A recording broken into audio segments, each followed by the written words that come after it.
నమస్తే, KVC news స్వాగతం. ప్రతిక్షణం సామాన్యుడి పక్షం. నేను మీ చలపతి. నేటి వార్త. నేను ఎందుకు చెప్పనంటే నాకు మళ్ళీ ఎన్నికల్లో నేను ఆయన చెప్పింది చెప్పాలి. సో ఆయన ఇష్టపడడు కాబట్టి తప్పకుండా ఆయన చెప్పిన ప్రతి మాటని నేను నిగూఢంగా నిశితంగా పరిశీలిస్తూ వచ్చి నేను చెప్తున్నమాట. 2014లో ఖచ్చితంగా కూటమి వస్తుందని చెప్పాను. అంటే అప్పుడు కూటమి అంటే జనసేన లేదు, ఇప్పుడు పవన్ కళ్యాణ్ గారి మద్దతు ఉంది, ఓన్లీ బీజేపీ టీడీపీ కలిసి వెళ్ళాయి. నేను చెబితే వీళ్ళందరూ వాదించారు. అలాగనే ఇప్పుడు 2024లో కూడా మళ్ళీ మరొక మారు జగన్ వైపే, జగన్ కావాలి అనే వర్గం చాలా సైలెంట్గా చాలా ప్రభావవంతం చూపించేలాగా ఓట్ల శాతం పెరిగాయనేటువంటిది ఆయన యొక్క పరిశీలనలో వ్యక్తమైంది. అందులో ఆయన చెప్పిన తర్వాతనే అందరూ కూడా మహిళల ఓట్లు పెరిగాయని చెప్పడం మొదలుపెట్టారు. ఆయన అంత నిగూఢంగా పరిశీలన తీశారు. మహిళల ఓట్లు విపరీతంగా పెరిగాయి, 2 నుంచి 4% మధ్యలో పెరిగాయి అనేటువంటిది ఆయన చెప్పిన తర్వాతనే చాలా ప్రముఖమైన ఛానల్స్ కూడా వేసుకుంటూ వచ్చాయి. ఇంత లేడీస్ ఓటింగ్ పెరిగాయి అనేటువంటి ఆయన అంత గొప్ప నిశితమైన పరిశీలకుడు ఆయన. సో నేనేం అల్లాటప్పగా నమ్మను ఎవరిని. కాబట్టి ఈసారి మళ్ళీ వైఎస్ఆర్సీపీకి 123 స్థానాలు అంటే 1, 2, 3 అనేటువంటి ఆ ఫిగర్ తోటి ఖచ్చితంగా దానికి తగ్గదనే ఒక అంచనా.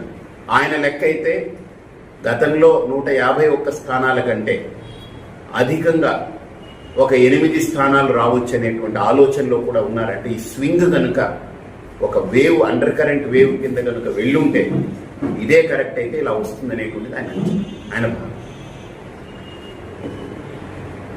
ఖచ్చితంగా చెప్తున్నారు సార్. ఇన్న పరిస్థితుల్లో ఇన్ని సర్వేలు చెప్తున్నాయి. మీరు వేద పండితులకు సంబంధించి తీసుకున్నారా లేదా వేరే టెక్నికల్గా తీసుకున్నారా? చెప్పినారా మీ స్వామి చెప్పినారు? నేను స్వామీజీని చెప్పట్లేదు. నేను స్వామీజీగా నాకున్న మార్గంలో నేను ఎలాగైతే కాన్ఫిడెంట్గా ఎలా ఉంటాను, ఆయన ఒక వ్యవహారకర్త. ఆయన స్వామీజీ ఏం కాదు, ఆయన మంచి పరిశీలన, చాలా బాగా పరిశీలన చేస్తాడు. సొంతంగా డబ్బు ఖర్చు పెట్టుకొని చేసుకుంటాడు. కాదు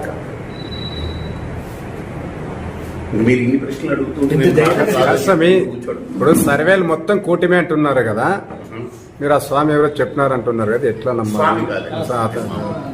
మీరు నమ్మదగ్గ వ్యక్తి.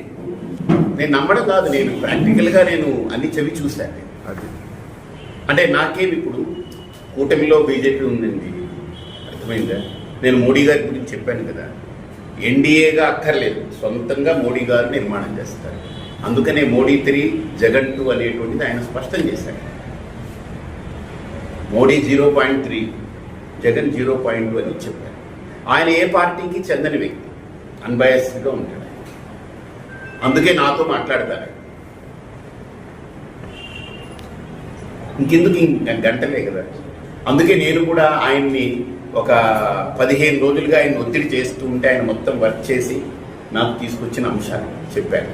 అందుకే నేను ఈరోజు మీ ముందు పెడుతున్నాను. మీరు చూస్తారు 1, 2, 3 అనేది ఎలా ఉంటుందని మీరు చూస్తారు. అది తగ్గదు, దానికంటే పెరుగుతుందే తప్ప దేశవ్యాప్తంగా ఇంత కరాఖండిగా చెప్పలేదు. ఎవరు కూడా చెప్పరు సమయం, ఎవరు కూడా ఇంత కరాఖండిగా గంటల్లో ఉంది. అందుకనే కదా నేను వచ్చి చెప్తున్నానంటే మీరు యాక్సెప్ట్ చేయాలి కదా. మీరు యాక్సెప్ట్ చేసి అసలు అదే ఎక్కడ దీనికి ప్రపోర్షనేట్ గానే వస్తాయి. ఆ క్రాస్ ఓటింగ్లు అవన్నీ అంటున్నారు కానీ ఎక్కువ ఏమీ జరగలేదు. ఈక్వలెంట్ అంతే, ఇంచుమించు ఒక 17-18 దగ్గరలో రావచ్చు, వచ్చే అవకాశాలు. ఇంతటితో నేటి వార్త సమాప్తం. మరిన్ని వార్తా విశేషాలతో మీ ముందుకు వస్తుంది KVC news. Until then, signing off, మీ కేవీ చలపతి.